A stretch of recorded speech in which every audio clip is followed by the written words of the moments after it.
सांगोल्यात 5 राजकीय पक्षांच्या कार्यालयामध्ये धाडस सत्र। भाजप, शिवसेना, शेकाप, राष्ट्रवादी आणि शहर विकास आघाडीच्या कार्यालयामध्ये झाडाझडती। शहाजी बापूंच्या कार्यालयाचाही समावेश। राज्यात 22 नगराध्यक्ष पदाच्या निवडणुका लांबणीवर। 750हून अधिक नगरसेवक पदाच्या निवडणुकाही पुढे। अनगरसह देवळी, अंजनगाव, सुरजीचाही समावेश।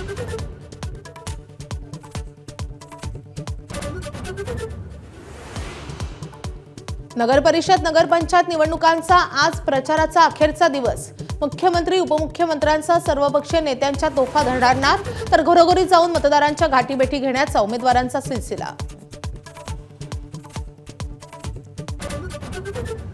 मुंबईच्या प्रारूप मतदार याद्यांमध्ये कमालीचे घोळ। अनेक भागातल्या मतदारांचे वॉर्डच बदलले गेल्याचं उघड।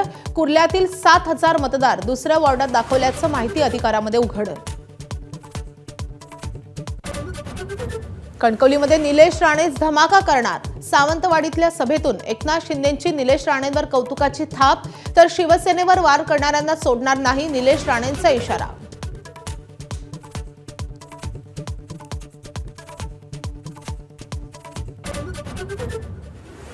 तब्बल 1 महिन्यानंतर शिवसेनेचे खासदार संजय राऊत यांची आज पत्रकार परिषद। प्रकृती सुधारणा होत असल्यामुळे संजय राऊत आज मैदानात उतरणार। आमदार माऊली कटकेंच्या कारच्या धडकेमध्ये 4 वर्षे चिमुकली गंभीर जखमी। पुणे अहिल्यानगर मार्गावरच्या बोराड वेळा येथील घटनेचा सीसीटीव्ही समोर।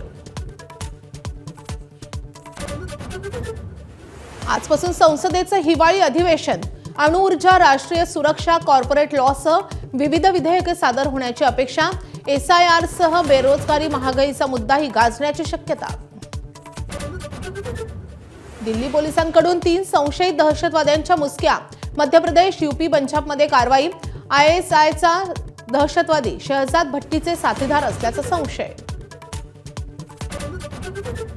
नवी मुंबई आंतरराष्ट्रीय विमानतळावर प्रवासी चाचणी यशस्वी। चेक इन, सुरक्षा तपासणी, बोर्डिंग प्रक्रियेची काटेकोर तपासणी।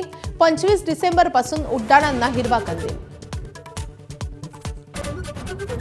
श्रीलंकेमध्ये दितवा चक्रीवादळाचं थैमान।